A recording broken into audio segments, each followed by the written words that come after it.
ஒன்று தீமோத்தேயு 1ஆம் அதிகாரம் 18ஆம் வசனம் 19ஆம் வசனம். இந்த 18ஆம் வசனத்தினுடைய இந்த கடைசி பகுதியோடு சேர்த்து தான் 19ஆம் வசனமாக ஆங்கிலத்தில் எழுதியிருக்கிறது, ஒரே வசனமாக.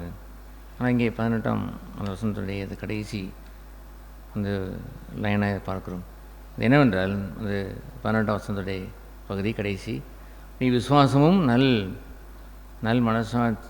மனசாட்சியும் உடையவனாயிரு. இந்த நல் மனசாட்சியை சிலர் தள்ளிவிட்டு விசுவாசமாகிய கப்பலை சேதப்படுத்தினார்கள். ஆகவே ஒரு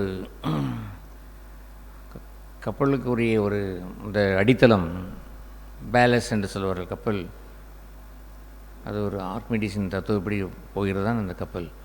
தன்னுடைய எவ்வளவு அந்த அடித்தளம் ரொம்ப ஹெவியாக உள்ள வெயிட் உள்ள உலோகத்தை வைத்து செய்திருப்பார்கள். அந்த அடித்தளம் அதை வைத்து தான் கப்பல் இட் மூவ்ஸ் ஆன், அது முன்னேறி செல்கிறது. ஆகவே அவர் சொல்கிறார், தி இம்பார்ட்டன்ட் திங் இஸ், முக்கியமான ஒரு பகுதி என்னவென்று சொன்னால் ஃபெய்த், விசுவாசம். அந்த விசுவாசமும் என்று சொல்கிறது. அதை எப்படி அவர் கூறுகிறார், இந்த நல் மனசாட்சியை சில தள்ளிவிட்டு விசுவாசமாகிய கப்பலை அவர்கள் சேதப்படுத்தினார்கள். அதுபோன்ற ஒரு அந்த பேலஸ், அந்த அடித்தளம் என்னவென்று சொன்னால், நம்முடைய இந்த வாலிப நாட்களிலே உணர வேண்டிய வெரி இம்பார்ட்டன்ட், முக்கியமான ஒரு அடித்தளம். அல்லது அந்த அந்த உங்களை செம்மையாய் அந்த கப்பலை முன்னோக்கி நடத்தி செல்வதற்குரிய அந்த அடித்தளம் என்னவென்று சொன்னால் நல் மனசாட்சி. நல்ல மனசாட்சியை வைத்துத்தான் இந்த கப்பல், விசுவாச கப்பல் முன்னேறி செல்ல வேண்டும். எனவே விசுவாசம் என்ற பகுதி என்ன நீங்கள் அறிந்திருக்கிறீர்கள். நம்முடைய விசுவாசனாலே தெய்வ கிருபையை கொண்டு நாம் ரட்சிக்கப்பட்டோம். It begins like that. அப்படித்தான் நமக்கு விசுவாச வாழ்க்கை என்று ஆரம்பிக்கிறது. கிறிஸ்தவ ஜீவியம் என்ன? த லைஃப் ஆஃப் ஃபெய்த், அந்த விசுவாச ஜீவியம்.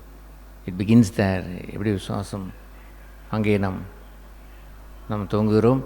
நம்முடைய விசுவாசத்தை கொண்டு நம்ம இரட்சகரை, அவரை என்னுடைய இரட்சகராக ஏற்றுக்கொண்டு என் பாவங்களுக்காக சிலர் அறையப்பட்டவர் என்பதை அறிந்து we have faith in him, அவர் மீது விசுவாசம் வைத்து தான் நம்ம ரட்சிக்கப்பட்டோம். தன்னிடத்தில் வருகிறவர்கள் தன்னை அவர் புறம்பே தள்ளார் என்று விசுவாசத்தை கொண்டவர்கள் தான் அவரிடத்தில் வருவார்கள். அவர்கள் எவ்வளவு பாவியே இருந்தாலும், வாசிக்கிற லூக்கா அந்த சுவிசேஷத்தில் வாசிக்கிறதை போல் என்ன வாசிக்கிறோம், லூக்கா 14 வாசிக்கிறோம், பாவிகள் அவரிடத்தில் கிட்டி சேர்ந்தார்கள். The sinners drew near him. ஹல்லேலூயா. அவருக்கு பெயர் என்ன பெயர் என்று சொன்னால், அவர் பாவிகளுடைய சிநேகிதன் என்றே பெயர்.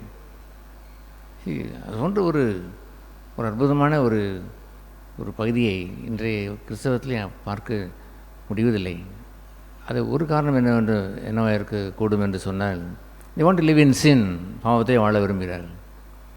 ஆனால் இயேசுவின் நாட்களில் இருந்த அந்த பாவிகளாக இருந்த அவர்கள் they wanted to come nearer to God, தேவனிடத்தில் நெருங்கி வர விரும்பினார்கள்.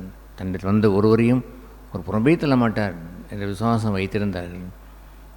ஆகவே what ever there sin is, என்ன பாவம் இருந்தாலும் சரிதான், எவ்வளவு ரத்தாம்பர சேப்பை போன்று கொடிய பாவமாக இருந்தாலும் சரிதான், ட்ரூ நேர் டு ஹிம், அவர் நெருங்கி வந்தார்கள். That's a salvation. அங்கே ஒரு விடுதலை உண்டு, ரட்சிப்பு உண்டு என்று அறிந்தவர்கள் தங்களுடைய கட்டியிருக்கிற அந்த பாவ சங்கிலியிலிருந்து அவர் அவிழ்த்து விடுவார். இயேசு விடுதலை ஆக்கினால் மெய்யாகவே நாம் விடுதலை ஆகிவிடலாம். தெர் இஸ் அ ஃபர்கிவ்னஸ் தேர். அவரிடத்தில் மன்னிப்பு உண்டு. எவ்வளவு பாவங்களாக இருந்தாலும் அதை நமக்கு ஒரு மன்னித்து விடுவார். இன்றெல்லாம் வருகின்ற ஆரம்பித்த ட்ராயிங் நியர் டு ஹிம், அவர் நெருங்கி வந்து ஆரம்பிக்கிற வாழ்க்கையின் பேர் என்ன? ஃபெய்த், விசுவாசம். நம்ம இவரைய 12ஆம் அதிகாரம் 1ஆம் வசனத்திலே அதை பார்க்கிறோம். என்ன எழுதியிருக்கிறது? அது இயேசு கிறிஸ்துனுடைய கடைசி அவருடைய ஓட்டம் என்று இருந்தாலும், அது எப்படி அதை டினோட் பண்ணி அவர் எழுகிறார், குறிப்பிட்டு எழுகிறார் என்றால், விசுவாசத்தை துவக்கிறவரும், விசுவாசத்தை என்ன செய்கிறவர்? துவக்கிறவரும் முடிக்கிறவருமாகிய இயேசு கிறிஸ்து என்று எழுதியிருக்கிறது. ஆகவே that is very important thing. நம்முடைய நம்முடைய கிறிஸ்தவ ஜீவிதத்திற்கு எது முக்கியம் என்று சொன்ன இந்த ஷீப், இந்த கப்பல் முக்கியம். இது என்ன கப்பல்? விசுவாச கப்பல். அந்த கப்பலானது it's reach the other shore, அடுத்த கரைக்கு போய் சேர வேண்டும். இயேசு தன்னுடைய ஓட்டத்தை முடித்தார் என்று இருக்கிறது. அந்த எபிரேயர் 12 வாசிக்கிறோம். நாமும் அவரை நோக்கி பொறுமையோடு இந்த ஓட்டத்தை, விசுவாச ஓட்டத்தை ஓடி விசுவாசத்தை முடிக்கிறவரும் துவக்கிறவரும் முடிக்கிறவா இயேசுவை நோக்கி பார்த்து ஹி ரேன் த ரேஸ், அந்த ஓட்டத்தை ஓடி முடித்தார். கப்பல் அக்கறை போய் சேர்ந்தது. அடிக்கடி தன்னுடைய சீசலுக்கு அவர் சொல்கின்ற ஒரு ஓமை என்னவென்று சொன்னால், ஓமையன் அல்ல நடைமுறையாக அவர்களுக்கு கற்றுக் கொடுக்க விரும்பியது என்னவென்று சொன்னால், let us go to the other shore, நாம் அக்கறைக்கு போவோமார்கள் என்று தான் கூப்பிடுவார்.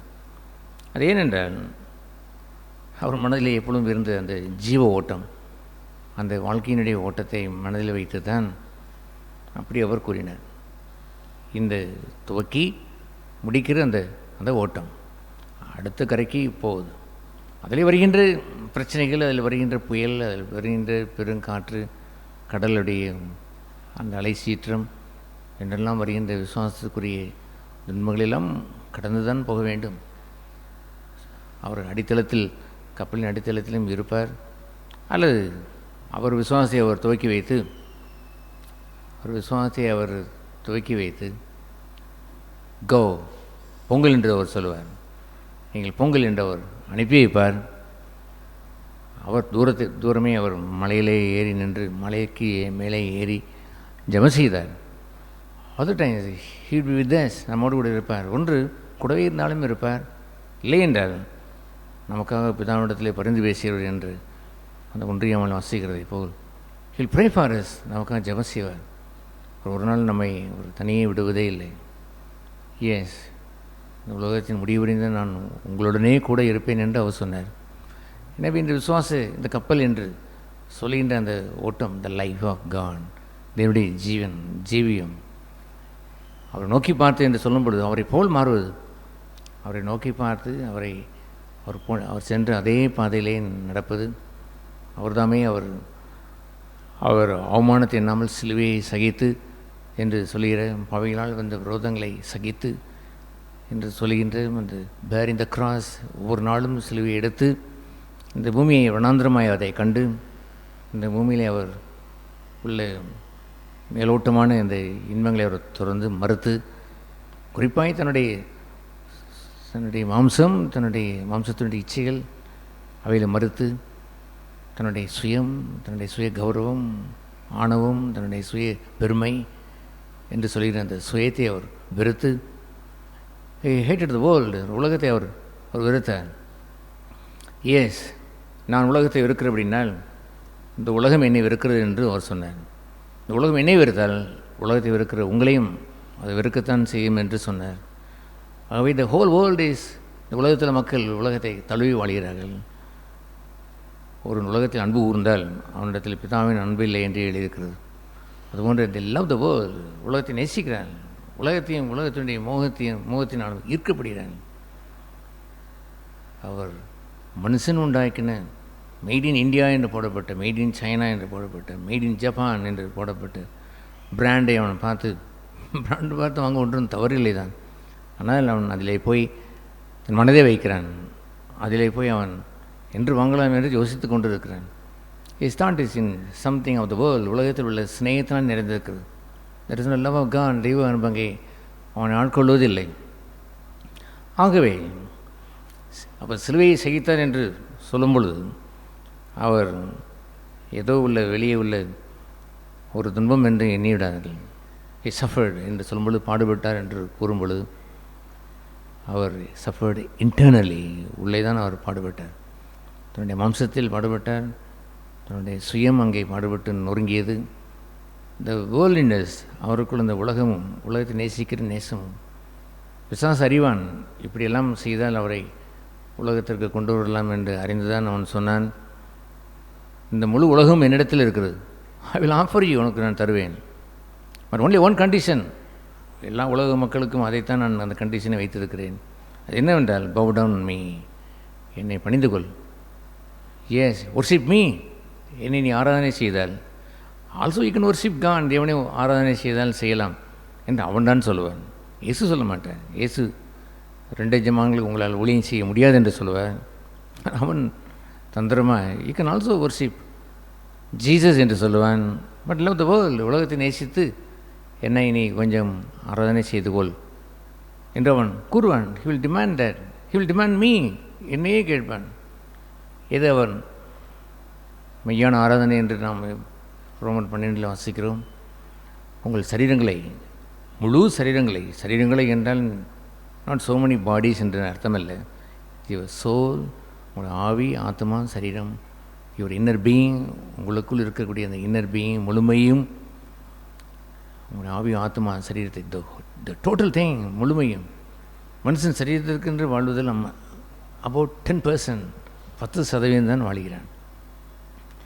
அவன் அறியாத உள்ளே இருப்பதெல்லாம் அந்த உள்ளான மனுஷன் என்று இருக்கிற அந்த the inner, the soul, the inner spirit. ஆகவே மை ஹோல் பீயிங், என் முழுமையும் கொண்டு வந்து அவருக்கு நீங்கள் ஒப்பு கொடுத்து வாழுங்கள். இதுவே நீங்கள் அவருக்கு செய்கின்ற, என்ன வாசிக்கிறோம் அந்த ரோமர் 12 அது பேர் என்ன? என்ன சொல்லுங்கள், யாராவது சொல்லுங்கள். புத்தியுள்ள ஆராதனை. என்ன ஆராதனை? இதுவே நீங்கள் செய்யத்தக்க புத்தியுள்ள ஆராதனை. Go and read that. மிக முக்கியமான ஒரு வசனம் ரோமர் 12 அந்த 1-2. இதுவே நீங்கள் செய்யத்தக்க புத்தியுள்ள ஆராதனை. ப்ரெசன்ட் யுவர் ஹோல் திங், முழுமையாக என்னை கொண்டு வந்து வைத்து விடுங்கள் என்று கூறுகிறது. சிலர் மொபைலை வைத்து கொண்டிருக்கும் பொழுது sometime they sink into that, அதில் மூழ்கி போய்விடுகிறார்கள். சிலர் டிவி முன்னால் வைத்து அவர்களை சில டிவி விளம்பரத்திலே போடுவார்கள். This is the window of the world என்று போடுவார்கள். உலகத்திற்கு வருவதற்குரிய விண்டோ, வாசல் என்று, அதை ஜன்னல் கதவு என்று திறந்து வைத்து கூப்பிடுவதை போல் அதை கூப்பிடும். The whole world is here, முழு உலகம் இங்கே இருக்கிறது என்று சில விளம்பரம் கூறுகிறது. சில ஒனிடா என்ற ஒரு அந்த நாட்களில் டிவியில் பிசாசு அங்கே படத்தை அவன் படம் போட்டிருப்பான், கொம்பு வைத்து நன்றாய்த்தான் போட்டிருக்கிறான். நிஜமான பிசாசையே அவன் படம் போட்டு ஐ ஆம் ஹியர், நான் இங்கே இருக்கிறேன், the whole world is here, embrace me என்று அவன் போட்டு விடுகிறான். See, whatever it is, that is so affectionate, எனக்கு அதிகமாய் பிரியமாக இருந்தால், that is the world, அது உலகம். சில தங்களுடைய ஜாபில் அப்படி ஒரு பிரியம், தொழிலில் அப்படி ஒரு பிரியம், அவர்களுக்கு பணம் சம்பாதிப்பதில் தான் அவர்களுக்கு மேன்மை. அப்படி ஒரு தங்கள் தொழிலோ அல்லது தங்களுடைய ஜாபிலோ அவர்கள் அமர்ந்து கொண்டு ஸ்பெண்ட் டைம் ஆன் அதிகமான நேரத்தை அவர் செலவழித்து தங்களுடைய ஜீவிய காலத்தை தி ஆஃபர் டு த வேர்ல்ட், உலகத்திற்கு கொடுத்து விடுகிறார்கள். ஆகவே அது போன்ற ஒரு அந்த ராக்காலத்தை ஆண்டவர் சொல்லும் பொழுது பகலுக்கு 12 மணி நேரம் இல்லையோ என்று கேட்பார். தட் மீன்ஸ் இந்த டே டைம், பகலுக்கு உரிய 12 மணி நேரத்தில் you must divide the time, நேரத்தை நீங்கள் அதை பகுதியாக பிரித்து how much I have to offer to God, தேவனுக்கு எவ்வளவு தர வேண்டும், என் வேலைக்கு நான் எவ்வளவு தர வேண்டும், என்னுடைய என்டர்டெயின்மெண்ட் கொஞ்சம் நேரம் ரிலாக்ஸ் பண்ணுறதுக்கு எவ்வளவு தர வேண்டும் என்றெல்லாம் பகுதிகளை பிரித்து வைத்திருக்க வேண்டும். சில சமயம் நான் நியூஸ் பேப்பரில் கூட கொஞ்சம் அதிகமாக நேரம் போய்விட்டால் வருந்துவது உண்டு. அது ஒன்றும் கேடான ஒரு பகுதி ஒன்றும் இல்லை. ஆனாலும் இட் ராவ்ஸ் மை டைம், என் நேரத்தை அது அபகரித்து விடுகிறது. எத்தனையோ சமயங்களில் ஒரு ஹெட்டிங் மாத்திரம் படித்து நான் மடித்து போட்டிருப்பேன். Yes, sometimes I go through it. அது இன்னும் கொஞ்சம் முக்கியமான விஷயம் வந்திருந்தால் போயிருப்பது உண்டு. எனவே முழு சரீரங்கள் என்று சொல்வது என்ன? Your body, your soul and the spirit. இது சோல், யுவர் இமோஷன்ஸ், உங்களுடைய இன்ட்ரெஸ்டிங், உங்களுடைய ஃபீலிங்ஸ், இதெல்லாம் பிசாசானன் கேட்பதெல்லாம் ஆஃபர் டு த வேர்ல்ட், உலகத்திற்கு கொடுத்து விடு. I will bring the joy, மகிழ்ச்சியும் உங்களுடைய உள்ளத்தில் அப்படி ஒரு இமோஷனை நான் தந்து உங்களை குதூகலப்படுத்துவேன் என்று அவன் கூறுவான். த ஸ்பிரிட், அங்கே நீ முழங்காலில் நீ வரும்பொழுது ஐ வில் ஆக்குபை தேர், உன் ஆவிலே நான் வந்து தங்கிவிடுவேன். God is spirit. ஒருவன் கர்த்தரை தொழுதுல வேண்டும் என்றால் தேவனை எப்படி தொழுதுல வேண்டும்? In spirit. அவன் கேட்பான், your spirit I want to occupy, அதில் வந்து உட்கார பார்க்கிறேன் என்று அவன் கேட்பான். ஜஸ்ட் ஒர்ஷிப் மீ என்று கேட்பதெல்லாம் அப்படி கொஞ்சம் தாழ்த்தி அவன் நம்மை அவனுக்கு ஒப்பு கொடுப்பது அவன் கேட்பதெல்லாம் he want to possess me என்ற ஆராதனை அவன் பிடித்துக்கொள்ள பார்க்குறேன். அப்பொழுது சாத்தானே, தேவனாய கர்த்தர் ஒருவரே தவிர வேறு எதையும் ஒருவனையும் எதையும் ஆராதிக்க என்னால் இயலாது. ஐ கேன் வர்ஷிப் எனிதிங், யாதொன்றையும் ஆராதிக்க முடியாது என்று சொல்கின்ற வாலிபர்களாய் நீங்கள் இருந்திருக்க வேண்டும். எனவே ஃபெய்த் என்று சொல்லுவது த லைஃப் ஆஃப் காட், தேவனுடைய வாழ்க்கை. அந்த தேவனுடைய வாழ்க்கையை அவர் தொடங்கி இயேசு கிறிஸ்து இந்த பூமியில் அப்படி தொடங்கினார். ஹி பிகேன் ஹிஸ் ஃபெய்த், விசுவாசத்தை துவக்கினார், விசுவாசத்தை அவர் முடித்தார். இந்த லைஃப் தேவனோடு கொண்டிருக்கிற வாழ்க்கை என்றது கப்பல் இருக்கிறதே, அந்த கப்பல் சேதமடைந்து விடக்கூடாது. அந்த சேதத்தை குறித்து தான் அவர் பேசுகிறார். இந்த கப்பலுக்கு ரெண்டே பகுதி தான். ஒன்று, அந்த வெளியரங்கத்திலே நீங்கள் காணுகின்ற த லைஃப் ஆஃப் காட். எத்தனை புயல், எத்தனை சோதனை, எத்தனை ஒரு சீற்றங்கள் வந்தாலும் அந்த வாழ்க்கையிலே அவர்கள் தே கோ ஸ்டடி இந்த வாயேஜ், தன்னுடைய பயணத்திலே அப்படி ஒரு ஸ்டடி ஆகி அவர்கள் இயேசுவை போல் வானத்தின் வழியாக ஏறி பிதான் வலது வாசத்தில் போய் அமர்ந்தார். தனக்கு முன்னே பரிசு பொருளை அப்படி வைத்து அவர் ஸ்டடியாய் அவர் அந்த கப்பல் சென்றது. முடிவிலே அவர் தன் ஓட்டத்தை அப்படி அவர் முடித்தார். ஃபாலோ மீ, என்னை நீங்கள் பின்பற்றுங்கள் என்று கூறும் பொழுது திஸ் ஃபெய்த், இந்த விசுவாசம் என்று துவக்கி இருக்கிற ரட்சிக்கப்பட்டிருக்கிற இங்கே இருக்கிற அநேகர், உங்களில் கொஞ்சம் பேர் ரட்சிக்கப்பட்டு ஞானஸ்நானத்திற்கும் காத்திருக்கிறீர்கள். That's right. அப்படி ரட்சிக்கப்பட்டவர்கள், ஏற்கனவே ரட்சிக்கப்பட்டவர்கள் இருக்கிறீர்கள். ரட்சிக்கப்பட்டவர்கள் அப்படியே ரோயேஜ், உங்களுடைய ரட்சிப்பு எப்படி அந்த பயணம் போயிடுது. அந்த விசுவாசத்தை துவக்கினீர்கள், சரிதான். அந்த விசுவாசமானது ஸ்டடி கோயிங், அப்படி நிலையான ஒரு பயணமாய் போய்கொண்டு இருக்கிறதா. That's a very sad thing. மிக வருத்தமான காரியம் என்னவென்று சொன்னால், சிலரை விசுவாசானவன் அவன் செய்கின்ற காரியம் என்னவென்று சொன்னால், லெட்டிங் பிகின், ஆரம்பிக்கட்டும். எல்லோரும் ஓடுகிறெல்லாம் ஓடுவார்கள் என்று ஆரம்பத்தை விட்டு விடுவான். ஆனால் ஓட்டத்தை முடிக்க விடுவதில்லை. சிலர் மாத்திரம்தான் ஓட்டத்தை முடிப்பார் என்று ஆண்டவர் சொன்னார். என்னை பவுல் அங்கே அந்த ஓட்டத்தை எப்படி அவர் கூறுகிறார், நீங்களோ வீணாய் ஓடாமல், ஏதோ ஓட்டத்தை ஓடிவிட்டு பாதையில் நின்று விடாமல் முடிவறிந்து ஓடுங்கள். பந்தய பொருளை பெரும் வரைக்கும் ஓடுங்கள். கடைசி மட்டும் ஓடுகின்ற ஒரு கிறிஸ்தவ ஜீவம் இருக்கிறது என்பதை ஆரம்ப நாட்களிலேயே அவன் உணர்ந்திருக்க வேண்டாமா? தன்னை அர்ப்பணித்திருக்க வேண்டாமா?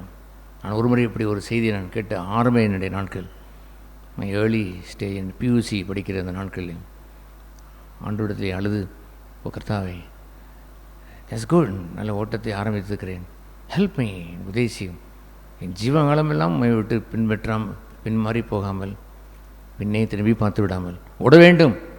உதேசியும் ஆண்டவரே, ஏதோ சிலர் ஓடுகிறது போல் ஓடிவிட்டு நின்று விட்டார்களே, அதுபோல் இருந்து விடக்கூடாது. I must finish my course, என் ஓட்டத்தை நான் ஓடி முடிக்க வேண்டும் என்று அந்த கதறி இருக்கிறேன். அன்று ஒப்புவிக்கப்பட்ட என்னுடைய அந்த வாழ்க்கை டில் டுடே இன்று வரைக்கும் நியர் அபவுட் 50 years, அந்த கிட்டத்தட்ட அந்த 50 வருட அந்த வாழ்க்கையில் I am a joyful runner, மகிழ்ச்சியோடு ஓடுகிறேன். அது ஏனென்றால் I know that there is a prize for me, it is very nearer. Jesus is going to come, அவர் வருவார். அவர் வரும் வரைக்கோ அல்லது மரணம் அறிந்தவும் நான் விரும்புவதில் அவர் வரும் வரைக்கும் என்ற அந்த அற்புதமான அந்த வார்த்தை தான்.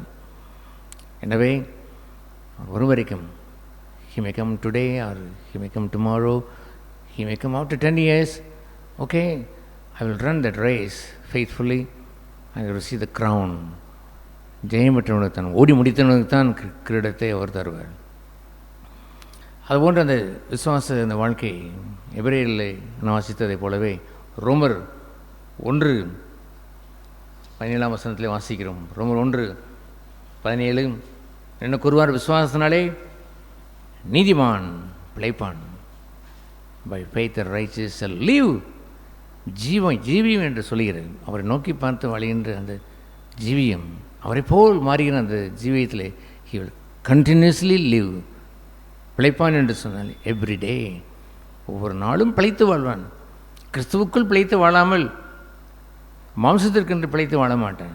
மாம்சத்துக்கென்று பிழைத்து வாழ்கின்ற வாழ்க்கை ரோமர் 8 கூறுவார், நீங்கள் மாம்சத்தினுடைய பிழைத்தால் your soul, your spirit will die. மாம்சத்தினுடைய பிழைத்தால் என்ன செய்வீர்கள்? என்ன செய்வீர்கள்? நல்ல சத்தமாக சொல்லுங்கள். சாவீர்கள். Yes, you will die. ஆனால் பிசாசு என்ன சொல்லுவான்னு என்றால், no no no no, you won't die, you will enjoy. மகிழ்ச்சியாக இருப்பாய், ரொம்ப சந்தோஷமாக இருக்கலாம். டூ தேட், அதை செய் என்று அவன் கூறுவான். மாம்சத்தை நிறைவேற்று என்று கூறுவான். அது ஆசையை சிலை நிறைவேற்று என்று கூறுவான். அவன் பொய்யன், பொய்க்கு பிதா. ஆகவே அன்று ஆதாமை ஏவாளை ஏமாற்றியதை போலவே யூ வில் நாட் டை, நீ சாகவே சாவுதல் என்று கூறுவான். ஆண்டவரோ யூ வில் டை. இயேசு கிறிஸ்து இந்த பூமியிலே வந்த பொழுது சாத்தானுடைய இந்த பொய்யை அவர் புறக்கணித்து விட்டு எப்படி அவர் வாழ்ந்தார் என்று எழுதியிருக்கிறது. எபிரேயர் 5:7 வாசிக்கிறோம். அவர் மாம்சத்தில் இந்த பூமியிலே வாழ்ந்த நாட்களில் எல்லாம், சரீரத்தில் அல்ல, மாம்சத்திலே இருந்த நாட்களில் எல்லாம், மாம்சம் என்று சொல்வது, when he was here on the earth, இந்த பூமியில் இந்த காலம் மட்டும் he was in the flesh. இது flesh, மாம்சமும் அதன் ஆசை, சொல்லுங்கள், ஆசை இச்சைகளும். Youths be such enthusiastic youth, அப்படி நல்ல ஒரு ஆர்வம் நிறைந்த யூத்தாக இருக்க வேண்டும். ஒன்றை சொன்னால் அதை செடார் என்று சொல்லுவதற்கு பேராவல் கொண்டிருந்திருக்க வேண்டும். ஐ வாஸ் லைக் தேன். அப்படி அந்த காலங்களில் அப்படி தானே இருந்தேன். ஒரு மாதிரி பெரிய ஒரு கூட்டம் இருந்த நேரத்தில் அவன் யார் நிலைத்திருப்பார்கள் சொல்லுவோம், முடிவு வரைந்தோம் என்று ஓங்கி ஒரு சத்தம் போட்டேன். அங்கே இருந்த ஒரு 500 பேரோ 600 பேரோ இருந்தார்கள். சவுட் பண்ணதெல்லாம் நான் ஒருத்தன் தான். அதற்காக நான் ஒன்று வைக்கப்படுவேன், எனக்கு மகிழ்ச்சி தான். எஸ் ஓகே, அத்தனை பேர் சொல்லாவிட்டால் என்ன, நான் சொல்லட்டுமே என்று நான் ஒரு சவுண்டு அப்படி ஒரு சத்தமாய் கொடுத்து இன்றும் நான் மறப்பதில்லை. அல்லேலூயா. ஏதாவது ஒரு தள்ளாடிய நேரம் வந்தால் இந்த சவுட்டிங் தான் காதலை கேட்கும். நீயே சத்தமிட்டாயே, என்ன சொன்னாய், முடிவு புரியுது என்று சத்தம் போட்டாயே, மறந்து போய்விட்டதா என்று அவர் கூர்ப்ப சொல்லுவார். சாத்தானே சாட்சியின் வசனத்தாலே ஜெயிப்பவர்கள். they won't speak like that, பேசுவதில்லை. they will speak about the world, speak, they will speak about the whole world. அதில் ஒரு மகிழ்ச்சி, அதில் ஒரு சந்தோஷம், அதை ஒரு ஐக்கியம் என்று கூட மேன்மை பாராட்டிக் கொள்வார்கள். சிலரை பார்த்துருக்கிறேன், 4 பேர் 5 பேர் சேர்ந்து கொண்டு உலகத்தை அரட்டை, சபையிலே அரட்டை செய்து கொண்டிருப்பது பார்த்துருக்கிறேன். அவர்களுடன் நிறுத்திக் கொள்வார்கள்.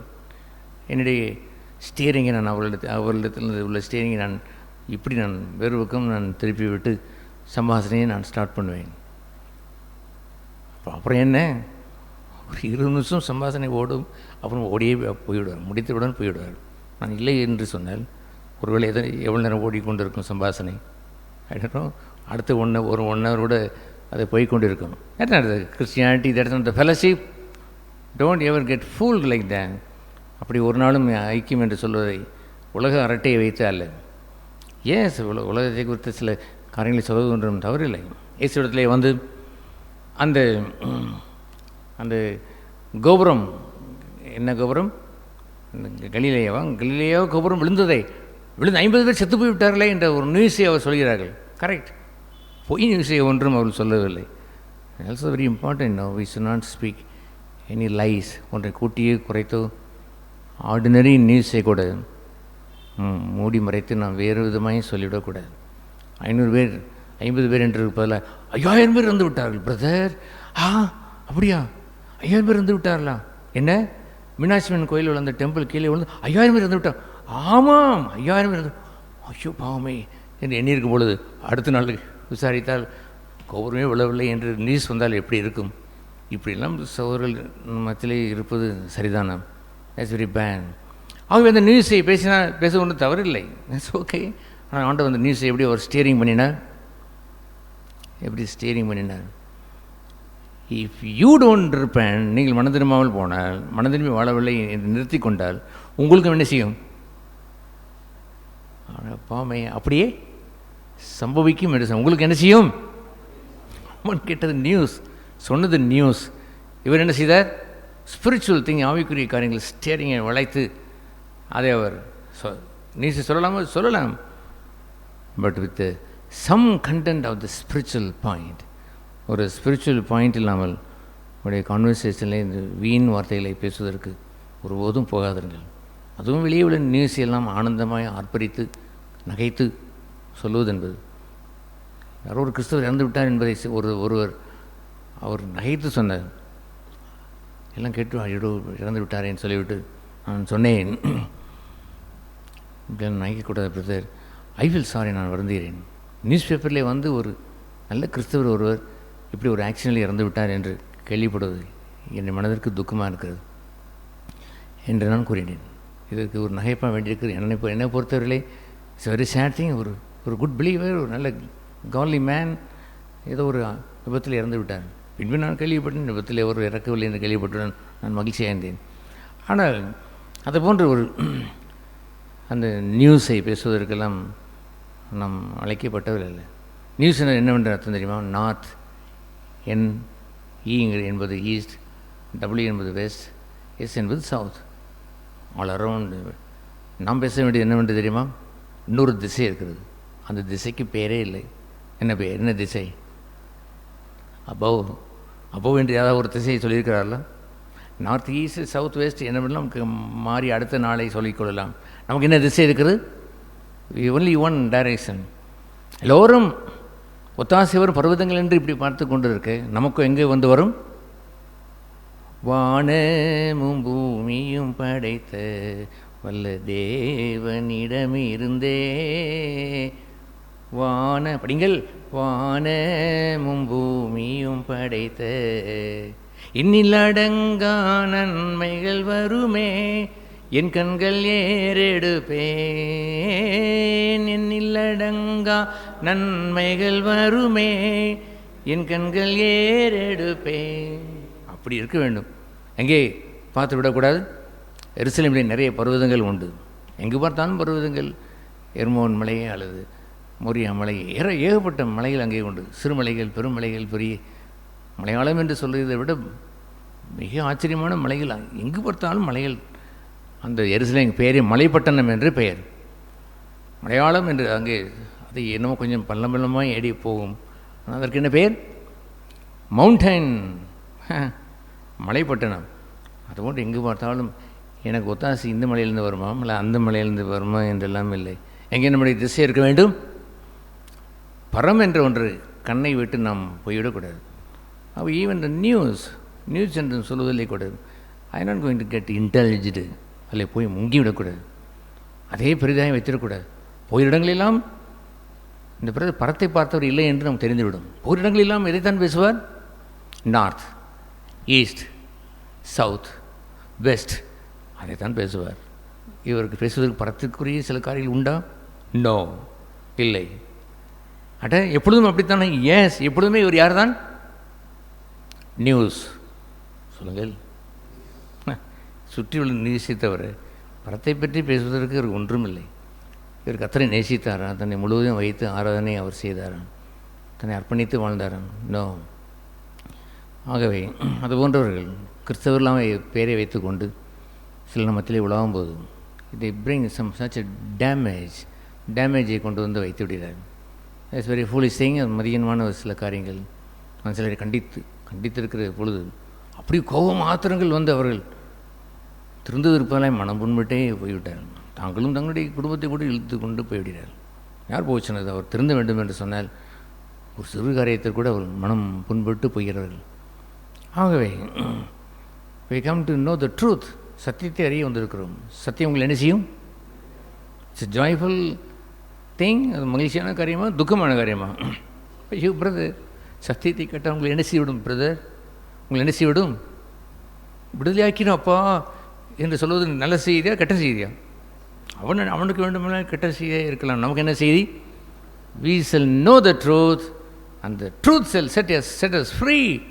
சத்தியத்தை அறிந்திருக்க வேண்டும், அவன் அதை கேட்டிருந்திருக்க வேண்டும், அவன் விடுதலை பெற்றிருந்திருக்க வேண்டும். ஆகவே என்ன அவங்க வாசித்தோம்? அந்த ரோமர் 1:17 விசுவாசத்தினாலே நீதிமான் பிழைப்பான். ஹல்லேலூயா. அது போன்ற ஒரு அவனுடைய ஜீவியத்திலே அவன் விசுவாசம் என்ற அந்த வாழ்க்கையின் பகுதியிலே டெய்லி பிழைத்து வாழ்கின்ற அந்த ஜீவியத்திலே he lived by faith. விசுவாசத்தை வைத்து வாழ்கின்ற அந்த வாழ்க்கை கப்பல் என்ற அந்த ஓட்டத்திலே கவனமாய் அக்கறை நோக்கி நாம் கப்பல் கம்பீரமாய் செல்ல வேண்டும். கப்பல் வருகுது, விசுவாச கப்பல் வருகுது. அந்த நாட்களில் சுதேசமுத்திரன் அந்த வவுசி ஒரு கப்பலை விடுவார். அதற்கு அவர்கள் பாடி பாடி என்ன செய்வார்கள், வந்துருச்சுடா நம்முடைய தமிழக கப்பல், நம்முடைய இந்தியாவுக்கு கப்பல் வந்து விட்டு விட்டார் வவுசி என்று அகமகிழ்வார்கள். நாம் என்ன கப்பலை குறித்து அகமகிழ வேண்டும்? கப்பல் வருகுது, விசுவாச கப்பல் வருகுது.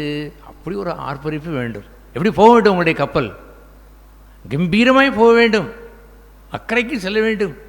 ஆண்டவர் வைத்திருக்கிற அந்த பயணத்தை தாண்டி, இந்த உலகத்தை தாண்டி, வானங்களின் வழியாய் பரத்தில் ஏறி பிதான் வலது வசத்தில் அமர்ந்தாரே, அந்த நற்பொருளை நோக்கி, பந்தய பொருள் நோக்கி கம்பீரமாய் போக வேண்டும் இந்த கப்பல். அல்லேலூயா. வஉசி இப்படி ஒரு முறை அவர் கூறினார். அந்த கப்பலில் நிறைய அவர்கள் இந்திய ஆங்கிலேய கப்பலை விட்டுவிட்டு இந்திய அந்த பொருட்களை ஏற்றி கொண்டு அங்கே வியாபாரத்திற்கென்று அடுத்த நாட்டிற்கு அவர்கள் ஏற்றி கொண்டு சென்ற பொழுது அந்த வஉசி கண்ணீர் வெடித்து சொன்னார், இதுவல்லவோ நான் விரும்பின விருப்பம், கப்பல் போயிரு கம்பீரத்தை பாருங்கள். ஐயோ, அங்கே பறக்கின்ற பட்டொலி வீசி பறந்து கொண்டு போகிற அந்த நம்முடைய இந்திய கொடியை பாருங்கள், உள்ளும் புரித்து விட்டது. அப்படி அவர் கண்ணீர் வெடித்து கொண்டே இந்த கப்பலை பார்த்து கொண்டே நின்று கொண்டே இருந்தாராம். ஒரு பாரதியார் வந்தாராம், வாருங்கள் போகலாம், கப்பல் கண்ணை விட்டு என்ன செய்ய போய்விட்டது, தூரம் போய்விட்டது என்று பாரதியார் இழுத்த பிறகுதான் வஉசியா வந்து நினைவு விட்டு அவர் திரும்பி வருகிறார். அதுபோன்று இருக்க வேண்டும் உங்களுடைய மகிழ்ச்சி. என்னவாக இருக்க வேண்டும்? மை ஷிப், என்னுடைய விசுவாச கப்பல் கம்பீரமாய் போய் கொண்டிருக்கிறது. ஆகவே இந்த விசுவாச கப்பலை பாதுகாத்து ஓடுவதற்குரிய பகுதி என்ன? அந்த 1 தீமோத்தேயு 1ஆம் அதிகாரம் இந்த 18ஆம் வசனத்தினுடைய கடைசி பகுதியும் 19ஆம் வசனம் ஆங்கிலத்தில் ஒரே வசனம், நீ விசுவாசமும் நல் மனசாட்சியும் உடையவனாய் இரு. இந்த நல் மனசாட்சியை சிலர், பலர், அந்த நாட்களிலே சிலர் தான், இந்த நாட்களிலே பலர், கடைசி நாட்கள் என்று சொல்லியிருந்தபடினால் தெரிந்து கொள்ளப்பட்டவர்களும் வஞ்சிக்கப்படுகின்ற கொடிய காலம் இது. இன்று அது போன்றவர்களாக இல்லாமல் அநேகர் இந்த கதிக்கு ஆளாகிறார்கள். இந்த நல் மனசாட்சி சிலர் தள்ளிவிட்டு தங்கள் விசுவாசமாகிய கப்பலை சேதப்படுத்தினார்கள். காற்றும் மழையும் கொந்தளிக்கிற துன்பமும் அந்த கப்பலை சேதப்படுத்தாது என்று ஆண்டவர் சொன்னார். அற்ப விசுவாசிகளே, டோன்ட் ஃபியர். எது சேதப்படுத்தும் என்று சொன்னால் அந்த நல் மனசாட்சி தள்ளிவிட்டு அந்த பேலஸ் அடியில் இருக்கக்கூடிய அந்த தாங்கி வருகிறதே அந்த கப்பலை தாங்குகின்ற மனசாட்சியை சிலர் ஓட்டையாக்கிவிட்டு they think that கப்பல் போய்கொண்டிருக்கிற என்று எண்ணிக்கொண்டே இருக்கிறார்கள். ஒரு நாள் அவருடைய முற்றிலும் முழுதுமாய் முங்கி அவர்களுக்கே தெரியாமல் எல்லோரும் பார்த்து கையூட்டி சிரித்து போன கப்பலை பாருங்கள் முங்கி கிடக்கிறது நடுக்காட்டில் நடுக்கடல் என்று சொல்லும் பொழுதுதான் செத்தோம் என்று அவர்கள் மடிவார்கள். அல்லாமல் they don't bother about that. தங்களுடைய நல் மனசாட்சியிலே ஓட்டை விழுந்தது என்பதை அவர் உணர்வதே இல்லை. ஆகவே what is so important? Both are so important. இரண்டும் முக்கியமானதான், விசுவாசம், மனசாட்சி. ஆனால் ஒரு கப்பல் என்று பெயர் உண்டு. அந்த கப்பலுக்கு என்ன பெயர்? விசுவாசமாகிய கப்பல். உங்களுடைய ship towards the other soul, அக்கறை போய் சேரும்படி அவர் வனங்களின் வழியாய் ஏறி பிதாவின் வலது வாசத்தில் அமர்ந்தார் என்று ஜெயமென உயிர்த்தெழுந்தார் என்பதை போல் பிதாவரை எழும்ப செய்தார் என்று மண்ணோடு மண்ணாய் மடிந்து போகாமல் உயிர்த்தெழுந்து அந்த வாழ்க்கையை அவன் வாழ்ந்ததற்கு கடைசி மட்டும் அவன் ஓடி முடித்தான் என்ற பெயருக்கு தான் விசுவாச கப்பல். ஆனால் இந்த இம்பார்ட்டன்ட் பாயிண்ட் அவர் அண்டர்லைன் பண்ணுவதெல்லாம் அநேகர் இந்த பூமியிலே வாழ்கின்ற ஒரு வாழ்க்கையில் அவன் நல்ல மனசாட்சியை, அதுக்கு பெயர் குட் கான்சியன்ஸ். என்ன கான்சியன்ஸ்? Very good conscience. நல்ல மனசாட்சியை என்ன செய்தார்களாம்? நல்ல மனசாட்சி சிலர் தள்ளிவிட்டார்கள், ஓட்டை விழுந்து விட்டது. they don't bother about that. உங்களுக்கு தெரியுமா, ஆண்டவர் விதமாய் யோவான் ஸ்நானனை வைத்து இந்த நல்ல விசுவாச கப்பலை நம்ம எல்லோருக்கும் ஸ்டார்ட் பண்ணுவதற்கு முன்பாக கர்த்தருக்கு வழியை ஆயத்தம் செய்ய என்ற பகுதியை எங்கேயோ அவன் செய்தான் தெரியுமா? அந்த நாட்களே நோவா பேழையை செய்தான் என்று சொல்கிற சில ஃபிலிமை நான் பார்த்த பொழுது அந்த நோவா மேலே ஒன்றும் செய்ய மாட்டான். எதுதான் முதலாவது செய்வான்? அடித்தளத்தை செய்வான். ஆண்டவர் அவனுக்கு அளவு கொடுத்தார். அந்த அளவை மெஷர்மெண்ட்லாம் கொடுத்து வெரி ஸ்ட்ராங் ஃபவுண்டேஷன், ஸ்ட்ராங் அந்த அடித்தளம், பேலஸ்ட் என்று ஆங்கிலத்தில் சொல்வார்கள். பேலஸ்டை அப்படி ஒரு இரும்புகளை வைத்து அந்த பெரிய பெரிய வெயிட்டான மரங்களை வைத்து கொப்பேறு அந்த மரங்களெல்லாம் பெரிய பெரிய கனமான மரங்களை வைத்து அவன் பெரிய அடித்தளத்தை தான் முதலாவது செய்தான். இட் டுக் மச் டைம், அதிக நேரம் ஆகிவிட்டது. அப்படி ஒரு எதற்கடா இவ்வளோ பெரிய அடித்தளம்? மேலே இருக்கிற கப்பலில் உள்ள அந்த பிளாட்ஃபார்ம் அது வரவில்லை. பிளாட்ஃபார்மே இன்னும் வரவில்லை. அதற்கு பதிலாக என்ன செய்து கொண்டிருக்கிறார்கள்? அடித்தளம். எது அடித்தளம்? கர்த்தருக்கு வழியை ஆயத்தம் செய்கிற அந்த அடித்தளம். கப்பலை நீங்கள் கம்பீரமாய் துவக்குவதற்கான அடித்தளம். அந்த துவங்கவில்லை. அந்த அடித்தளம் என்னவென்று சொன்னார்? கர்த்தர் வருவதற்குரிய வழியை ஆயத்தம் செய்வது. அது என்ன? அந்த வழி நல்ல மனசாட்சியை அவன் எடுத்து கூறினான். யோவான் ஸ்நானகன் ஞானஸ்நானம் கொடுத்த பொழுது அந்த ஞானஸ்நானத்தை வந்தவர்களை பார்த்து இவ்வாறு அவர் கூறினார். என்ன ஞானஸ்நானமா? That's right. ஆனால் ஒன்று செய்திருக்க வேண்டும் நீங்கள். அது என்னவென்றால் பழைய வாழ்க்கை வேரோடு வெட்டி சாய்த்திருக்க வேண்டும். கொடாரியானது அங்கே வேரின் கீழ் வைக்கப்பட்டிருக்கிறது. ரிப்பெண்டட் லைக் தேன், வேரோடு வைத்து வெட்டினீரலாம், அல்லது மேலே கொஞ்சம் மாற்றி வைத்து விட்டு அந்த விரியன் பாம்பு குட்டிகளை போல் அதே விஷம், அதே நாக்கிலே அதே அந்த விஷப்பல், ஆனால் கொஞ்சம் குட்டி பாம்பு. அப்படிப்பட்ட குட்டி பாம்புகளை விரியன் பாம்பு குட்டியிலே என்று பேசொல்லி அழைத்து விட்டார். What to you think? என்ன எண்ணிக்கொண்டீர்கள்?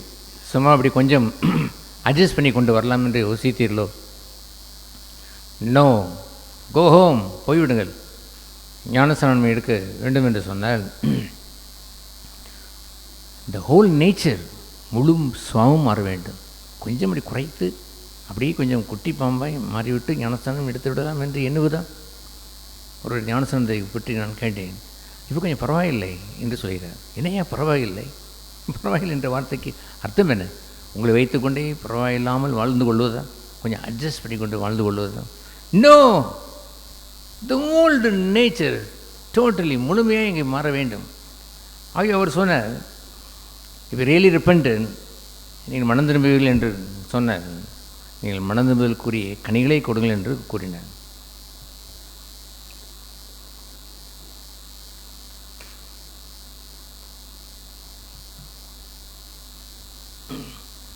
ஃப்ரூட் ஆஃப் ரெப்பெண்டன்ஸ் என்று சொல்வதை என்னவென்று அவர் கூறினார்?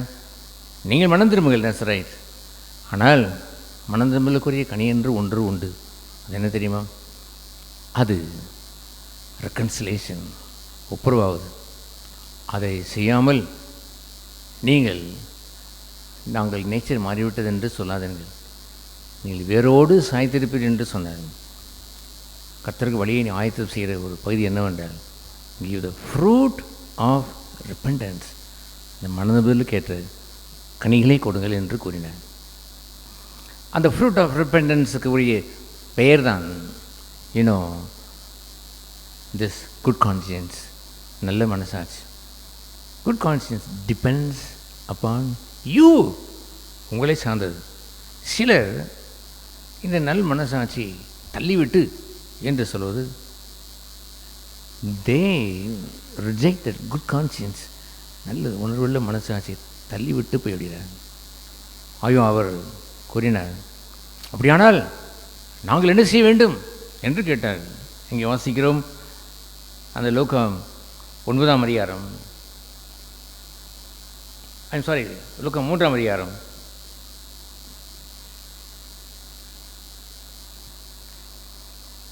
அங்கே அவர் கூறும்பொழுது,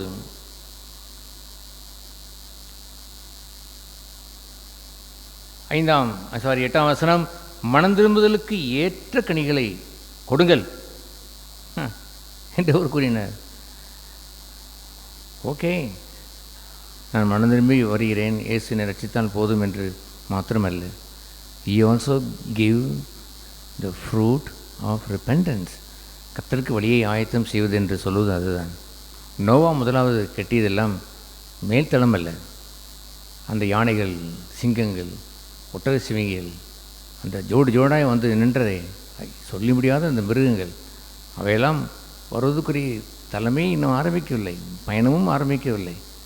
ஆனால் அவனோ அந்த அடிமரத்தையோ, அடித்தளத்தை, இந்த பேலஸ்ட், கப்பலை தாங்குகின்ற அந்த பேலஸ்டை அவன் செய்து கொண்டிருந்தான். அப்படி தான் பல சமயங்களில் நான் பார்த்த அந்த நோவாவை பற்றி பல்வேறு ஃபிலிம் நான் பார்ப்பதுண்டு, பார்த்துருக்கிறேன். அதிலெல்லாம் அந்த பேலன்ஸ் தான் செய்து கொண்டே இருப்பான். ஒருவன் பக்கத்தில் இருக்கிறவன் கேட்பான், நோவா எப்பொழுது நாம் மேய்த்தளத்தை கட்டும்? ஐ டோன்ட் நோ, எனக்கு தெரியவதில்லை. அஸ் லார்ட் இன்ஸ்ட்ரக்டர், கர்த்தர் எனக்கு என்ன சொன்னாரோ அதை நான் செய்கிறேன். Two that. அவர் சொன்னது இப்படி நீங்கள் செய்யும் பொழுது you will have a beautiful sheep. ஒரு அருமையான ஒரு அந்த கப்பல் உண்டாகிவிடும், விசுவாச கப்பல் உண்டாகி பயணம் தொடர்ந்து வந்துவிடும். ஆகவே மனதிற்கேற்ற கனிகளை கொடுங்கள் என்று சொல்லும் பொழுது கர்த்தருக்கு வழியே அவன் ஆயத்தம் செய்ய வந்தான். Is going to come. வரப்போகிறார். இரட்சகராய் அவன் உள்ளத்திலே தங்குவார். ஆண்டவராய் அவனை உள்ளத்தில் வந்து ஆண்டு கொள்வார். கர்த்தர் வருகிறார், அவரை ஆளுகை செய்வதற்கு வருகிறார். அப்படி அவர் ஆளுகை செய்வதற்குரிய ஆயத்தம் என்னவென்றால் குட் கான்சியன்ஸ், மனதிற்கு ஏற்ற கனிகளை கொடுப்பது. இயேசுவின் பாவத்தை அறிக்கை செய்து இயேசுவின் பாவத்தை மன்னித்து விட்டார் என்று எழுத்தின் பிரகாரம் சொல்லிவிட்டு போவதற்கு அல்ல. You have to give some fruit, மனதிற்கு ஏற்ற கனிகள் என்று சொல்வதை பின்பு அவர் என்னவென்று அவர் கூறுகிறார்.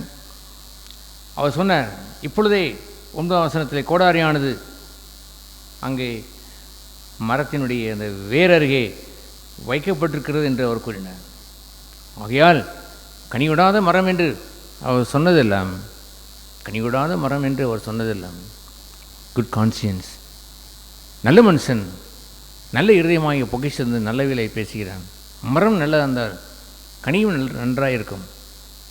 அல்லது நீங்கள் ஆவியினாலே பிழைத்தால் ஆவிக்குரிய கனியாகிய அன்பு, சந்தோஷம், சமாதானம், விசுவாசம் என்று சொல்கின்ற அதுபோன்ற கனி என்று சொல்வதெல்லாம் இந்த இன்னர் லைஃப் வித் காட், தேவனோடு கொண்டிருக்கிற அந்த உள்ளான வாழ்க்கை, அது விசுவாசம் என்ற கப்பலுடைய பயணம். அதில் பெற்றுக்கொள்கின்ற ஒரு கனியை அவர் சொல்லவில்லை. விசுவாச உங்களுடைய மனதிற்கு கனிகளை கொடுப்பதை வைத்துத்தான் அவர் என்ன சொன்னார், கனிவிடாத மரம் வெற்றுண்டு அக்கனிலே போடப்படும். வளர தொடங்கிவிட்டது, ஆனால் அந்த மரத்திலே கனி இல்லை.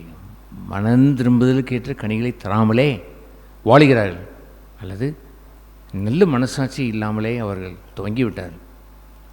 எனவே நாங்கள் என்ன செய்ய வேண்டும் என்று அவர் கேட்குறார். ரட்சிப்பு இலவசமானது. ரட்சிப்பு இயேசு உங்களுக்கு பாவங்களுக்காக மன்னித்தார், தட்ஸ் ரைட். அதற்கு முன்பாக இந்த பகுதியை அவர் எப்படி அவர் கேட்குறார்.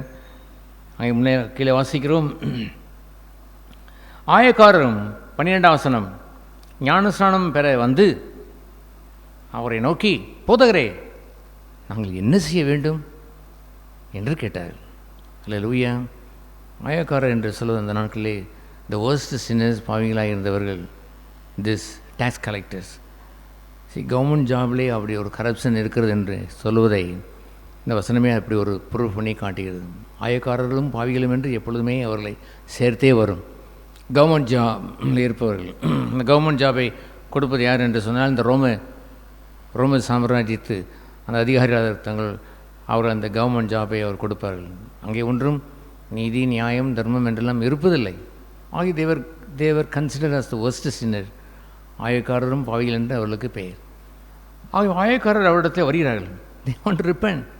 மனம் திரும்ப அவர்கள் வந்து ஆயக்காரரும் ஞானஸ்நானம் பெற வந்து அவரை நோக்கி, போதகரே நாங்கள் என்ன செய்ய வேண்டும் என்று கேட்டார்கள். அதற்கு அவன்,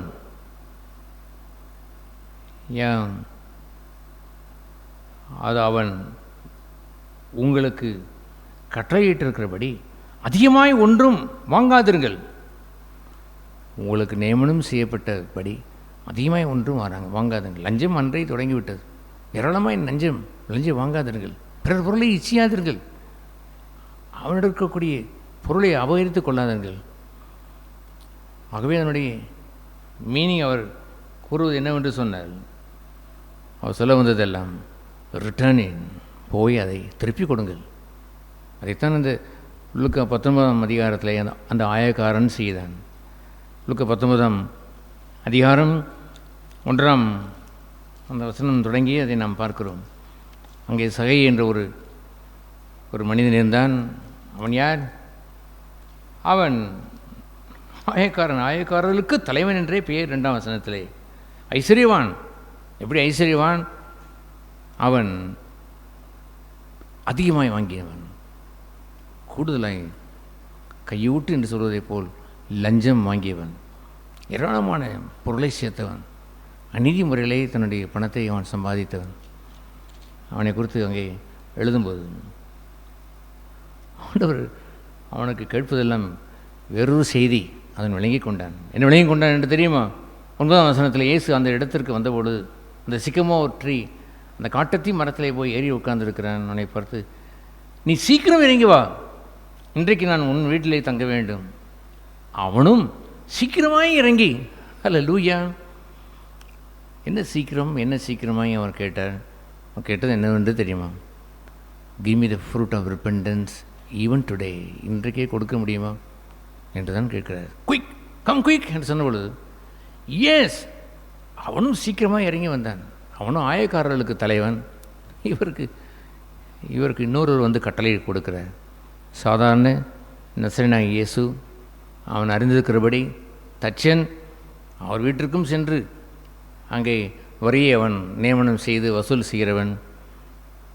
அவர் சாதாரண மனிதனாக இருந்த அவரை கண்டு வியந்து, இவர் அல்லவோ இவர் நீதிமானாக இருப்பார் என்று நம்புகிறான். அவன் விசுவாசித்து சீக்கிரமாய் வா என்று சொன்னவுடன் சீக்கிரமாய் வந்து விட்டான். It's a very important thing in the reconciliation. ஒப்புரவாதத்தில் மிக முக்கியமான பகுதி என்னவென்றால், குயிக்லி, உன் இருதயம் கடினப்பட்டு போவதற்கு முன்பாகவே சரி செய்திட வேண்டும். அவன் என்ன செய்தான்? அவன் கீழே அவன் குயிக்காக அவன் இறங்கி வந்தான். அதுவும் சந்தோஷத்தோடே அதை செய்து அவரை அழைத்து கொண்டு போனான். சந்தோஷத்தோடு போயிருக்க வேண்டும் ஐயா. ஒப்புரவாதல் என்ற பகுதியை கவலையோடு அல்ல, சந்தோஷத்தோடு செய்திருக்க வேண்டும். ரைட், இதோடு என் காரியம் செட்டில் ஆகிடும் அல்லவா? Yes, I will finish it off, முடித்து விடலாம் என்று சந்தோஷத்தோடு அவர் அழைத்து வருகிறான். அதை கண்ட யாவரும், இவர் பாவியான இந்த மனுஷனிடத்தில் தங்கும்படி போனாரே என்று முறுமுறுத்தார்கள். Let them murmur like that. ஆனால் இவனுக்கோ ரட்சிப்பு வேண்டும். என்ன செய்தான் சகையோ? அடுத்த வசனத்தில் நின்று கர்த்தரை நோக்கி, வீட்டிற்கு வந்து தங்கவில்லை, இன்னும் தங்கவில்லை. ஆண்டவரே, என் ஆசைகளில் பாதியை எளிகளுக்கு கொடுக்கிறேன். நான் ஒருவனிடத்தில் எதையாவது அநியாயமாய் அதிகம் வாங்கியிருந்தால் அதை நாளத்தனையாக நான் திரும்ப கொடுக்கிறேன் என்று அவன் கூறினான். இயேசுவை நோக்கி, இன்றைக்கு இந்த வீட்டிற்கு ரட்சிப்பு வந்தது. இவன் ஆபிரகாமுக்கு குமாரனாக இருக்கிறானே, இழந்து போனதை தேடவே ரட்சிப்பதற்கே மனுஷகுமாரன் வந்தார் என்று சொல்லி அவனை அப்படி ஒரு ஆயக்காரனை, பாவியாய் இருந்த அவனை தன்னுடைய ராஜ்யத்தின் புத்திரனாய், பிள்ளையாய் அவர் ஏற்றுக்கொண்டார். ஆகவே என்ன நடந்தது பார்த்தீங்களா? இந்த வீட்டிற்கு ரட்சிப்பு வந்தது என்று டிக்ளேர் பண்ணுவதற்கு முன்பாக அவர் என்ன கேட்டார்? இவன் என்ன கேட்டான்? சீக்கிரமாய் ஒன்றை செய்யும்படி சொல்லிவிட்டார். ஆகவே அவன் வீட்டிற்கு வாசலில் இருந்து உள்ளே போவதற்கு முன்பாகவே ஒன்றை செட்டில் பண்ணிடுறான். That is a reconciliation. சிலர் தங்களுடைய அந்த நல்ல மனசாட்சியை குயிக்காக செட்டில் பண்ணுவதில்லை.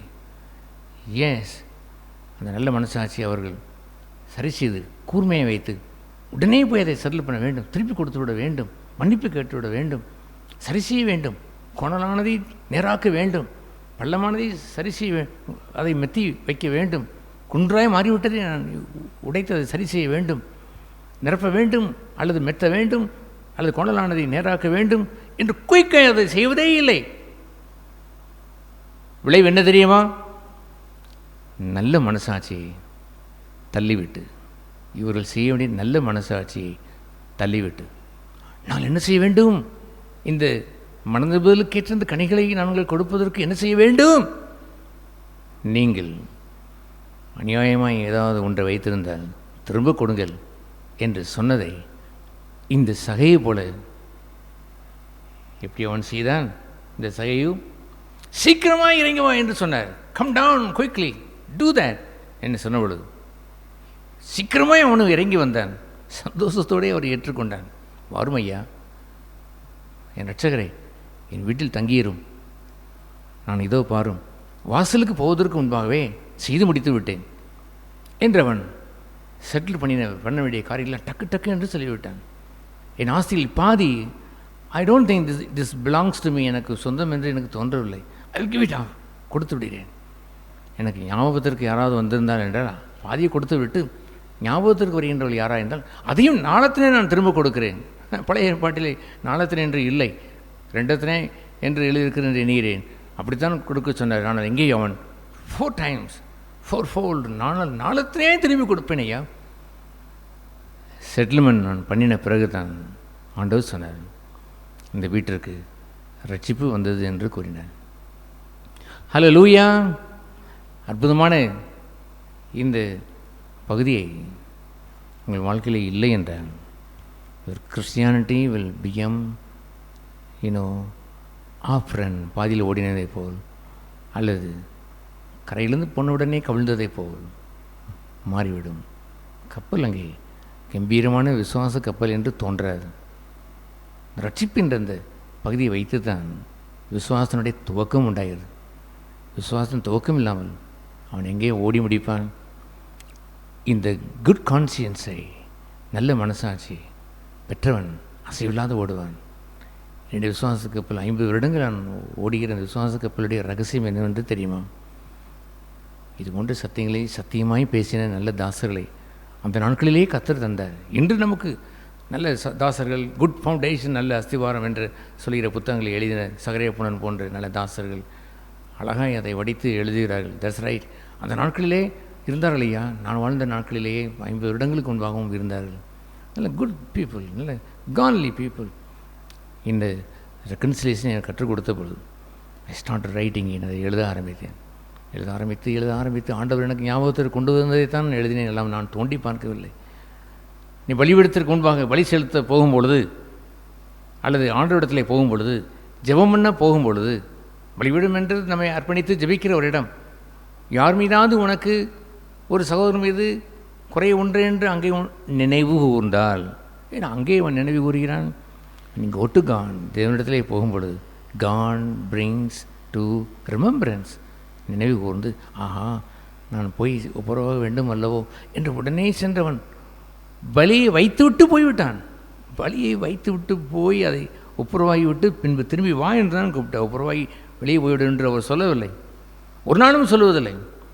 ஈவன் இந்த சர்ச் ஆஃப் காட், ஜீவனுள்ள தேவனுடைய சபையில் ரெக்கன்சைல் என்று தான் கூறுவோம். அல்லாமல் ரெக்கன்சைல் பண்ணிவிட்டு அப்படியே போய்விடும் என்று நாம் சொல்லுவதில்லை. ரிட்டர்ன், திரும்ப வாருங்கள் என்று அழைக்கிறோம். People are not ready to repent, மனம் திரும்புவதற்கோ ரெக்கன்சைல் பண்ணுவதற்கோ ஆயத்தமாக இருப்பதில்லை. அது ஒரு காரணம் என்னவென்றால் அவருடைய ஆரம்ப ஜீவியத்திலேயே இந்த நல்ல மனசாட்சியை கை கொண்டு வாழவில்லை. அவர் ஆரம்ப வாழ்க்கையிலே இவர்கள் இந்த ஒப்புரவாத பகுதியை செய்தார்ல. நான் சொல்கிறேன், நான் 10th ஸ்டாண்டர்ட் படிக்கும் பொழுதே நான் மனம் திரும்பின மனுஷன். My family Connolly family, in general traditionally Connolly family. காலை தியானம் மாலை தியானம் இல்லாமல் வீடு இல்லை. அதுபோன்ற ஒரு பக்தி உள்ளது, கற்பு நிறைந்த ஒரு குடும்பம். அதுபோன்ற ஒரு என்னுடைய தகப்பனாருடைய குடும்பத்திலேயே ஏராளமான பாவம் செய்து விட்டேன். நான் ஒப்புரவாக வேண்டுமென்று எழுதினது ஒரு 1K நோட்டு வைத்திருக்கிறேன். இன்றும் கூட அது பழசாக வைத்திருக்கிறேன், ஞாபகத்திற்கு வைத்திருக்கிறேன். சுமார் 5 பக்கங்கள் எழுதி வைத்தேன். ஒவ்வொன்றாய் சரி செய்து எட்டேங்கப்பா எவ்வளவு சரி செய்ய வேண்டியதாக இருந்தது. ஒரே ஒன்று மட்டும் சில மாதங்கள் ஆனது, போலீஸ்டே போய் ஒப்புரவ வேண்டிய பகுதி. அதை என்னால் முடியவில்லை, கொஞ்சம் தள்ளாடினேன். ஆண்டவர் நோ யூ மஸ்ட் ரெக்கன்சைல் என்று சொல்லிவிட்டேன். ஆகவே நான் போலீஸிலே போய் ஒப்புரவாத கடைசி பகுதியை செய்ததெல்லாம் முடித்ததெல்லாம் 5 years, 5 நீண்ட வருடங்கள் ஆகியது. அதற்குள்ளாக நான் ஞானஸ்நானம் எடுத்தேன், அபிஷேகம் வைத்தேன், வேதம் வாசிக்கிறேன், தியானிக்கிறேன், கர்த்தரை பற்றி நான் அனைவருக்கு நான் சொல்லுகிறேன். That's okay, but this process was going on. இந்த சகையு இன்னும் அவன் கண்டுபிடித்து நாளத்தினே திருப்பி கொடுக்க வேண்டியது கணக்கெல்லாம் முடியவில்லை. ஆனால் அதற்கு முன்பாக ஆண்டவர் சொல்லிவிட்டார், ரட்சிப்பு வந்தது என்று டிக்ளேர் பண்ணிவிட்டார். இல்லை செம்மை செய்து விட்டு வா, அப்புறம் தான் ரட்சிப்பு என்று சொல்லவில்லை.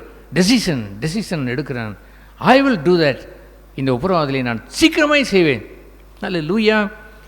அதுபோன்ற ஒப்புரவாதல் ஒரு நாள் கடைசி அந்த டிக் விழுந்து விடுது. என்னுடைய பேப்பரெல்லாம் திருப்பி பார்த்தேன். ஒவ்வொரு ஒப்புரவாதலையும் அவ்வளோ சந்தோஷம். ஒரு காலை லட்சணத்தில் அந்த நாட்களில் இருந்த ஒரு பியூசி வாத்தியாரத்தில் போய் நான் ஒப்புரவாக வேண்டி இருந்தது. செய்த ஒரு தவறு கொஞ்சம் பயந்து தான் நான் இடத்துல நான் சென்றேன். அவர் ஒரு I don't know, maybe is a strange ஒரு இந்துவாக இருந்திருக்கக்கூடும்.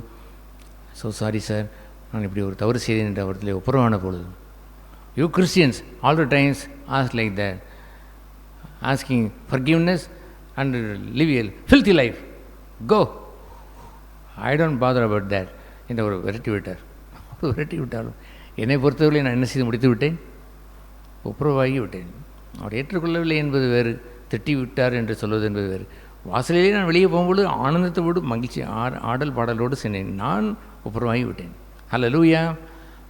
அதை போன்ற ஒரு செய்து முடித்த பிறகு என்னுடைய அந்த மனதுமலுக்கு ஏற்ற கனிகளை ரெக்கன்சிலியேஷன் போய் என்னுடைய ஒப்புரவாகி பொருட்களை திருப்பி கொடுத்து மன்னிப்பு கேட்டு எத்தனையோ பதியெல்லாம் சீர்படுத்தி சில ஊர்களுக்கு சென்று என்னுடைய பைக் அந்த நாட்களில் எங்கள் அப்பா கொடுத்துருப்பார். அந்த புல்லட் பைக்கில் போய் நாங்கள் பயணம் செய்து ஒப்புரவாகி வந்தேன்.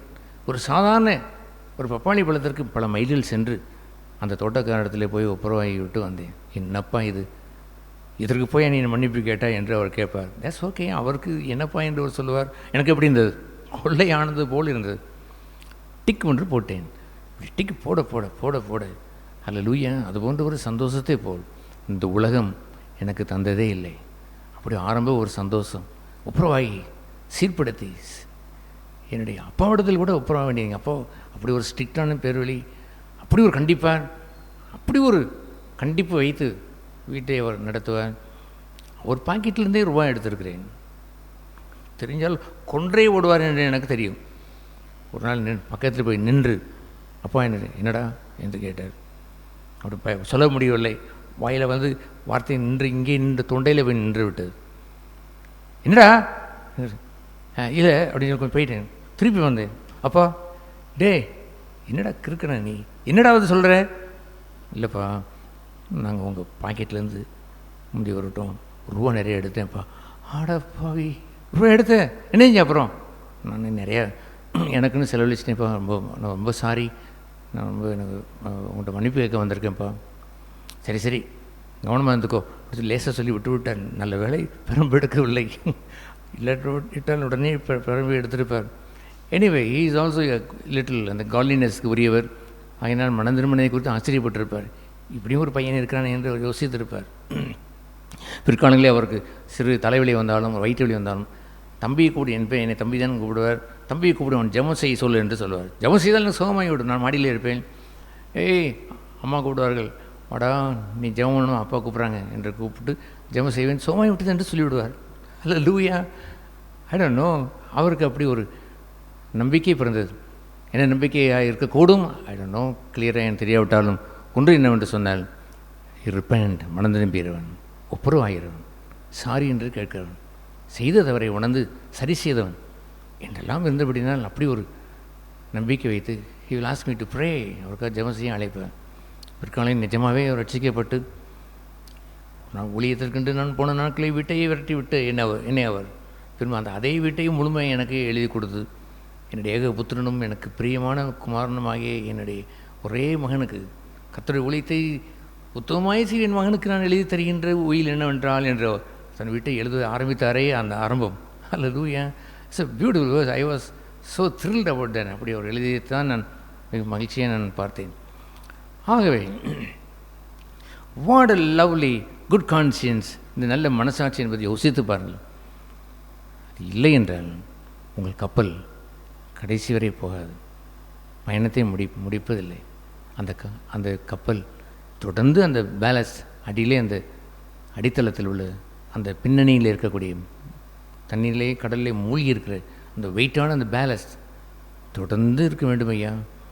அதை பாதுகாத்து கொள்ள வேண்டும். சிலர் அதை கொஞ்சம் தள்ளிவிட்டு ஆமாம் எத்தனை வருஷம் நான் கிறிஸ்தவ வாழ்க்கையை வாழ்ந்திருக்கிறேன், இது என்ன ஆற்றால், இதுக்கு போய் நான் மன்னிப்பு கேட்பதா, இதை போய் நான் சரி செய்வதா, என்ன நினைப்பான் அவன், சிரிப்பான் என்று அவன் நினைப்பான், அல்லது இதை போய் கேட்டுவிட்டு அவன் என்னை தாழ்மையை பார்த்து விடுவான், என்னை ஏளனமாய் கருதுவான் என்றெல்லாம் அவர்கள் கூறுவார்கள் என்று எண்ணுகின்ற ஒரு எண்ணம். ஒரு முறை நான் ஒரு வீட்டிற்கு நான் சென்ற பொழுது, எல்லோரும் வீட்டிலே விருந்தாளியை சென்ற பொழுது, சென்று முடித்து வந்த வீடு தெரிந்த வீடு தான். சென்று வந்த பிறகு அங்கே டைனிங் டேபிளே ஒரு மிக்சர் பாட்டில் அருமையாக இருந்தது. அதில் எனக்கு மிக்சர் நிறைய கொஞ்சம் பிடிக்கும். கொஞ்சம் எடுத்து வாயில் போட்டு விட்டேன். போட்ட பிறகு தான் ஆண்டவர் சொன்னார், this is not the character of a child of God, தேவனுடைய பிள்ளையினுடைய அழகு இல்லை என்று சொன்னார். ஐயோ, என்ன செய்வது என்று தெரியவில்லை. ஆண்டவரை தயவுசெய்து மன்னித்துக் கொள்ளுங்கள், அடுத்த முறை பார்க்கலாம் என்று சொல்லி பார்த்தேன். நோ, நீ இப்போ என்ன செய்ய வேண்டும், மன்னிப்பு கேட்டு அந்த வீட்டு எஜமாட்டியிடம் சாரிகள் என்று சொன்னார். எப்படி கேட்பது புரியவில்லை. ஆண்டவர் கேட்டு பார்த்தேன், சமாதானம் தரமாட்டேன் என்று சொல்லிவிட்டார். எல்லோரும் வீட்டை வெளியே போன பிறகு கடைசியாக தான் நான் பின்னாலே நானே வெளியே வந்து எல்லோரும் போன பிறகு கடைசி ஆளன் நின்று அந்த வீட்டுக்காரர் அம்மா நின்று கொண்டிருந்தார்கள். ஒரு சொல்லணும் என்று கேட்டேன். என்னப்பா என்று கேட்டார். அந்த மிக்சர் டேபிள் நான் எடுத்து வயலை கொஞ்சம் போட்டு விட்டேன். ஆட போப்பா, மிக்சர் அன்னை எதை வேண்டுமானாலும் சாப்பிட்றதுக்கு உனக்கு உரிமையாக இருக்குது, இதை போய் கேட்க என்ன பண்ணி என்று சொல்லி சமாளித்து கொண்டார். That's okay. அது ரெண்டாவது. முதலாவது என்ன வேண்டும், என்னுடைய கப்பலில் ஓட்டை விழுந்து விடக்கூடாது. அது அவர்களுக்கு தெரியுமா? நான் செய்யாதிருந்தால் ஓட்டை விழுந்து விடும் ஐயா. செய்தேன். அதனால்தான் நான் இன்றும் சபையை விசாரித்து வருகின்ற நாட்களிலே இந்த நல்ல மனசாட்சி அனைத்து தள்ளிவிடுவதை பார்த்து வேதனை அடைந்திருக்கிறேன். அவர் ஆனஸ்டாக நேர்மையாக இருந்திருக்க வேண்டாமா? அதை போய் மன்னிப்பு கேட்டிருந்திருக்க வேண்டாமா? அதை போய் திருப்பி செலுத்தியிருந்திருக்க வேண்டாமா? இந்த டேமேஜை நான் பண்ணினேன் என்று சொல்லியிருந்திருக்க வேண்டாமா? அப்படிலாம் இல்லாமல் இவர்கள் இப்படி வாழ்கிறார்களே, இப்படி கப்பல் போய் சேருமா என்ற அச்சம் உண்டாகி அவளை திருத்தி இருக்கிறேன். சபையில் ஸ்ட்ராங்காக அதை குறித்து நான் பேசியிருந்திருக்கிறேன். ஹல்லேலூயா. இதுபோன்ற அற்புதமான ஒரு பகுதியை உங்கள் வாழ்க்கையில் நீங்கள் கற்றுக்கொள்ள வேண்டும்.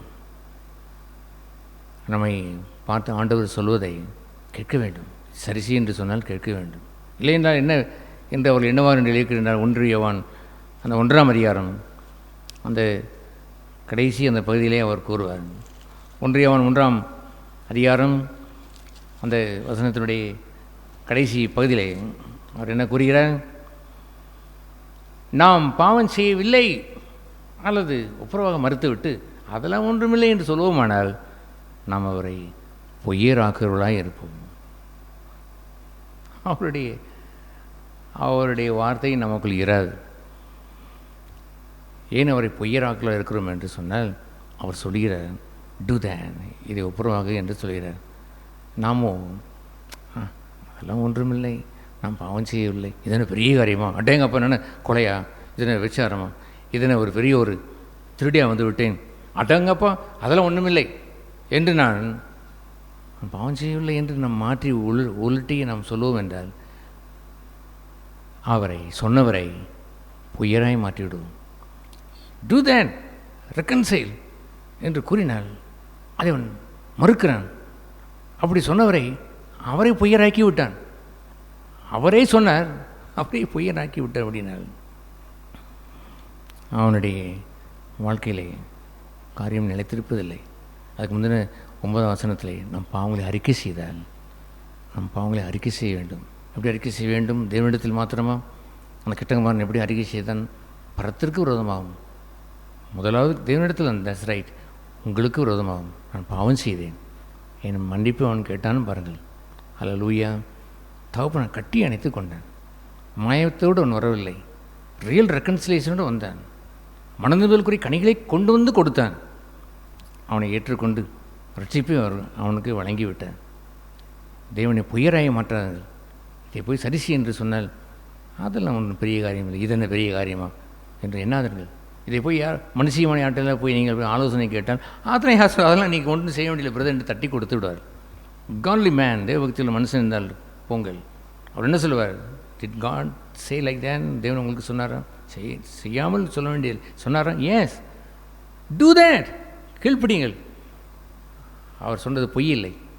அவரை பொய்யர் என்று தள்ளி வைத்து விட்டு நான் பாவம் செய்யலை என்று சொல்லிக்கொண்டு போகிறவர்கள் நல்ல மனசாட்சி இழந்தவர்கள் they cannot be the Christian. கிறிஸ்தவ வாழ்க்கை வாழ இயலாது. அப்படி விசுவாச கப்பல் அக்கறை போய் சேருவதில்லை, நித்தியத்திற்கு போவதில்லை. இந்த மண் உலகத்திலிருந்து விண்ணுலகத்திற்குரிய பயணம் அவர்களுக்கு தடைபட்டு விடும்.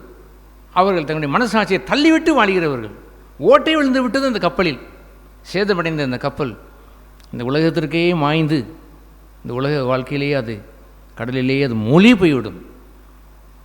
ஆகவே ஆஸ் அ யங் யூத், நல்ல இந்த வலிவு நாட்களே களங்கள் விரயமாகி போய் அதையெல்லாம் ஒப்புரவாவதற்கு மனதில்லாது வாழ்கின்ற எத்தனையோ பேர் இருக்கிறார்கள். இருதயத்தை தங்களுடைய மனசாட்சி சூடுண்ட பொய்யர்கள் காய்த்து போய்விட்டது. மனசாட்சியில் உணர்வே இல்லை.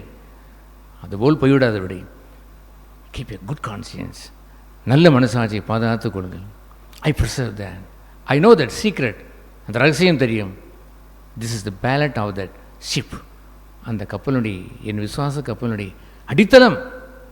அதில் ஓட்டை விழுந்து விட்டால் என் கப்பல் போய் சேராது ஐயா, நிச்சயமாய் போய் சேராது. அவர் எனக்கு அபிஷேகம் தரமாட்டார், என் வார்த்தையில் வெளிப்பாடே தரமாட்டார், சபையை விசாரிக்கக்கூடிய வல்லமையும் அதிகாரத்தையும் தரமாட்டார். ஹி வில் ரெஃப்யூஸ், மறுத்து விடுவார். விசுவாசத்துக்குரிய செல்வத்தை க்ளோஸ் பண்ணி விடுவார். களஞ்சியத்தினுடைய எல்லையை மூடி வைத்து விடுவார்.